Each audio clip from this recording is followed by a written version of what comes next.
साहब, जब आपके नेता, और सिर्फ नेता नहीं, आपके लोकसभा के सांसद, आपके कैंडिडेट्स जो 2024 में चुनाव लड़ रहे हैं, वो अगर खड़े होकर खुलेआम ये बात कहेंगे कि हमें ये 400 पार इसलिए चाहिए क्योंकि ताकि हमें संविधान बदलने की ताकत मिल पाए, ये कौन सा नैरेटिव है?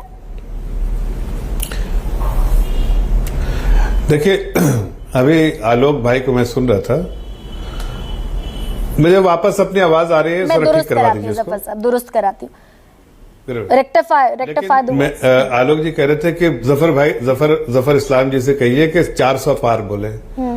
मैं फिर से रिपीट कर रहा हूं अपना आरा, हम तो लेकर आएंगे 400 पार, एनडीए कुंभा 400 पार, और आप कीजिए सरहद के एंजॉय, सरहद के पार।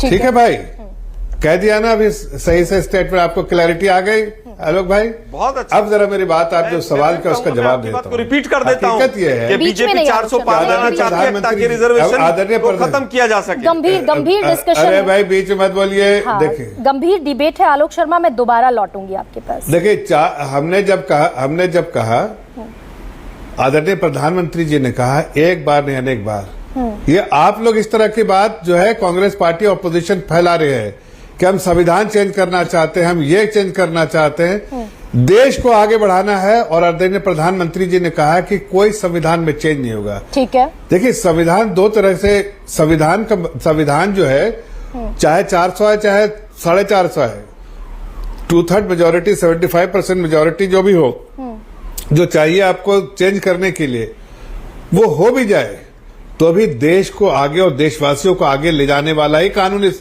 देश में बनेगा। झूठ फैला रहे हैं जफर, दबाने के लिए नहीं, जो कांग्रेस ने या किसी। जफर साहब, कांग्रेस पार्टी झूठ, अरे वही तो आ रहा हूं ना भाई, वही तो मैं आ रहा हूं। कांग्रेस पार्टी जिन्होंने देश का सत्यानाश किया इतने सालों तक, उनके पास कुछ कहने को नहीं तो सोचते हैं लोगों को गुमराह करो, ऐसी चीजें कहो जिससे लोग घबरा जाए। अरे भाई, देश की जनता को आपने तो मुस्लिम समाज को बराबर डरा के रखा, वोट बैंक की तरह इस्तेमाल किया। एक टाइम में 1947 में मुस्लिम समाज जितनी रियासतें एक साथ आई थी, जो प्रिंसली स्टेट्स कहते हैं, क्या हैसियत थी, क्या ताकत थी, क्या लिटरेसी रेट थी, क्या उनकी हैसियत थी।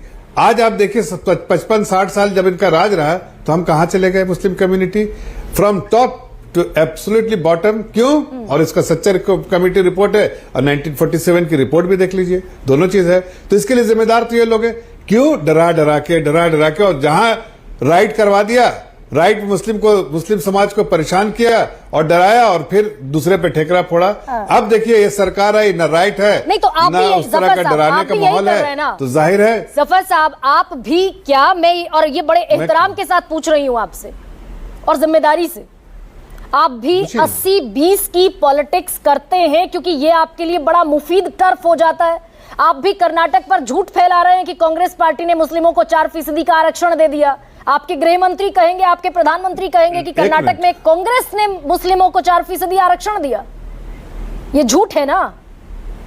सुनिए, एक मिनट, हमने प्रपोज किया था वो आरक्षण को 4% जो मुस्लिम है, हाँ, वो सारे मुस्लिम EWS कैटेगरी में आ जाएंगे।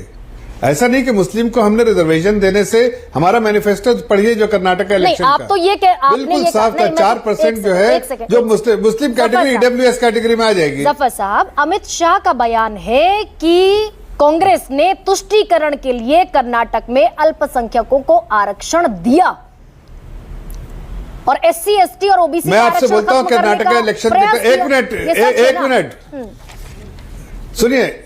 सुनिए ना, कर्नाटक का इलेक्शन के टाइम में आदरणीय गृह मंत्री जी ने बहुत साफ लफ्जों में इस रिजर्वेशन के बारे में बात किया है। उठा के रिकॉर्ड देख ली, क्या बोला उन्होंने साफ लफ्जों में कहा, ये कांग्रेस पार्टी जो है वो इस तरह से करना चाहती है, रखना चाहती है, और हम चाहते हैं कि ओबीसी कैटेगरी और EWS कैटेगरी में जो है उनको ये जो 4% का रिजर्वेशन है, ये 1995 में लागू हुआ, HD देवेगौड़ा के समय पर हुआ, उन्होंने लागू किया इसको 1995 में। 6 में आपने सरकार बना ली उनके साथ। हमने मैनिफेस्टो में जो डाला था कर्नाटक का इलेक्शन में, उसका अपोज किसने किया? कांग्रेस पार्टी ने किया। किसने किया आप बताइए ना। नहीं, मैं ये अगर सवाल उनका नहीं मैनिफेस्टो उठा के देख लीजिए, आप और उनके स्टेटमेंट मेरे सवाल को समझ नहीं, इनका स्टेटमेंट उठा के सुनिए जफर साहब, थोड़ा सा सुनिए, धैर्य रखिए थोड़ा सा। मैं ये पूछ रही हूँ कि अगर आज देश के गृह मंत्री अमित शाह कांग्रेस पर ये आरोप लगा रहे हैं कि उस कांग्रेस ने कर्नाटक में मुस्लिम अपीजमेंट के लिए 4% की कैटेगरी बनाई 2B, तो ये तो देवेगौड़ा ने बनाई, वो तो आपके साथ खड़े हैं। 2006 में आपने उनके साथ सरकार बना ली, 8 में आपकी फुल मेजॉरिटी की सरकार आई, आपको समझ नहीं आया मुस्लिम तुष्टीकरण हो रहा है। 2019 में फिर आपने 5 साल सरकार चलाई, 24 तक 23 तक, फिर आपको समझ में नहीं आया मुस्लिम तुष्टीकरण हो रहा है। देखिए, हमने कहा जो जिस कॉन्टेक्स्ट में आदरणीय गृह मंत्री जी ने कहा है, वो आप 2023 में जब इलेक्शन हुआ कर्नाटका में, उसमें देखिए दोनों के मैनिफेस्टो, हमारे मैनिफेस्टो में क्या था, हमने ईडब्ल्यूएस कैटेगरी में सारे लोगों को, हमने ऐसा नहीं कि उनके खिलाफ है, उनका रिजर्वेशन ईडब्ल्यूएस कैटेगरी इसी के लिए बनाया, गरीब तबका के लिए, उसमें मुस्लिम तबका भी आ जाएगा, लेकिन रिजर्वेशन रिलीजन बेस के नहीं होगा, और वो वोकलिंगा और इसका जो है उनको वापस हो जाएगा। लेकिन इन लोगों ने क्या कहा, वो रिस्टोर हो जाएगा। इन लोगों ने क्या कहा, नहीं मुझे नहीं मुस्लिम को ही देना है, ऐसा रिलीजन के बेसिस पे देना है। ये आप मैनिफेस्टो देख लीजिए जो कर्नाटका के मैनिफेस्टो है। अब बात रही, कोई नहीं है यहाँ जो समझ रहा है। जफर साहब, मैंने सीधे सीधे कहा, जिसका आरोप आप कांग्रेस पार्टी पर लगा रहे हैं उसको आप स्वीकार कीजिए कि वो देवेगौड़ा ने लागू किया था। देवेगौड़ा आपके साथ 6 में रहे, 8 में आपने सरकार बनाई। अरे भाई, मंशा तो होनी चाहिए ना। क्वेश नहीं किया, 2019 में आपने सरकार बनाई, क्वेश नहीं किया, 2023 में याद आया आपको? नहीं, अगर देवेगौड़ा जी आज हैं तो हमारे इस प्रस्तावना का वो कोई विरोध नहीं करेंगे। हाँ। 100% हमारे साथ खड़े रहेंगे, हाँ, और उसमें साथ भी देंगे, उनका योगदान भी रहेगा। लेकिन कांग्रेस जो है वो अपोजिशन